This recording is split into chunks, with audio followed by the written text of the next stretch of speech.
Hi welcome to Sakshi sports.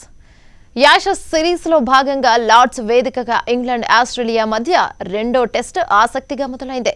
రెండో రోజు ఆటలో ఆస్ట్రేలియాను ఇంగ్లాండ్ 416 పరుగుల వద్ద తొలి సెషన్లోనే ఆలౌట్ చేసింది. ప్రస్తుతానికైతే ఇంగ్లాండ్ తమ తొలి ఇన్నింగ్స్ ను దూకుడుగా ఆరంభించింది. 13 ఓవర్లు ముగిసేసరికి వికెట్ నష్టపోకుండా 68 పరుగులు చేసింది. ఓవర్కు 5 పరుగుల చొప్పున సాధిస్తుండడం విశేషం. జాక్ రాలే 45, బెన్ డకెట్ 25 పరుగులతో ఆడుతున్నారు.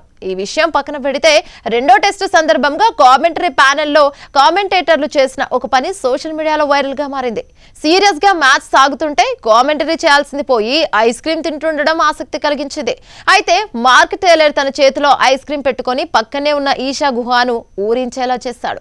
అయితే ఈషా గుహ మాత్రం తానేం తక్కువ తిన్నానా అన్నట్టుగా మార్క్ టేలర్ చేతిలో ఉన్న ఐస్ క్రీమ్ నుంచి ఒక పీస్ తో క్రీమ్ తీసుకొని రుచి చూడడం ఆసక్తి కలిగించింది. మొత్తానికి మైదానంలో జరుగుతున్న విషయాలను కామెంటరీ చేయాల్సింది పోయి ఐస్ క్రీమ్ తింటూ బిజీగా ఉండటం ఏంటని అభిమానులు కామెంట్ చేశారు. దీనికి సంబంధించిన వీడియోను ఒక యూజర్ తన ట్విట్టర్లో షేర్ చేశాడు.